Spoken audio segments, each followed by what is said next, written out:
बहुत अच्छी बात यह है हमारे खातिर कि आज हमारे इस मंच पर वो दोनों हमारे नेता एक साथ मौजूद हैं जिनको एक साथ देखने के लिए कई रोज से मुसलसल हमारी आंखें तरसती थीं। तकरीबन एक साल पहले इन दोनों नेताओं को हमने आईक्यू के स्टेज पर देखा था, लेकिन फिर भी दिल में ये आता था कि काश के ये एक साथ इलेक्शन लड़ने की गरज से एक साथ एक मंच पर आए और मोहब्बत से एक दूसरे के लिए वोट मांगे। अल्लाह ने आज हमको वो दिन दिखा दिया। हमारे माननीय हनुमान जी बेनीवाल और चेतन जी डूडी दोनों ही हमारे हमेशा आंखों के तारे रखे हैं और हमारे कभी भी किसी भी तरह का कोई काम पड़ा है तो हम इनके पास में जाते हैं और ये हमारा काम करते भी हैं जो भी इनसे हो पाता है।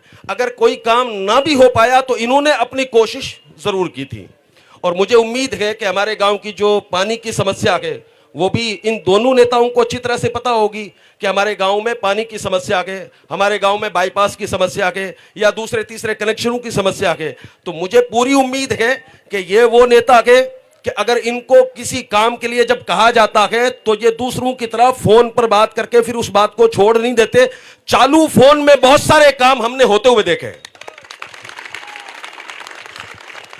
और रहा सवाल हिंदुस्तान की राजनीति का, तो अभी हमारे जो मेहमान आए हुए थे हिदायत खान जी वो भी अपनी तरफ से कह रहे थे, लेकिन यहां पर मेरा जहां तक ख्याल है सारी कौमों के लोग मौजूद हैं। सिर्फ यहां पर पठान या मुसलमान नहीं, सारी कौमें मौजूद हैं। और अगर सारी कौमों की आवाज देखी जाए तो ऐसा नहीं है कि मोदी जी ने मुसलमानों का नुकसान किया, बिल्कुल नहीं किया। ये आप नारा लगाना छोड़ दो कि मुसलमानों का मोदी जी नुकसान करते हैं। अगर 20% मुसलमानों का नुकसान होता है तो 80% हिंदुओं का भी होता है। और सबसे बड़ा अगर भाजपा से नुकसान है तो हमारे संविधान को नुकसान है।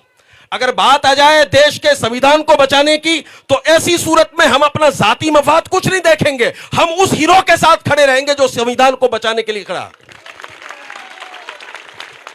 और हम वैसे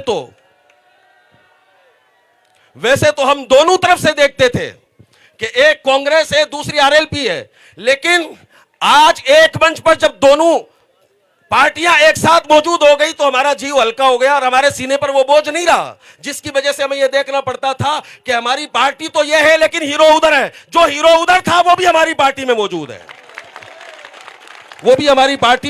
है, और हम उम्मीद करते हैं कि राजनीतिक में जब तक अच्छा शासन चलाते रहेंगे, और यह भी आप गांठ मान लो जो लोग कहते ना कि आएगा तो मोदी, कभी नहीं आ सकता।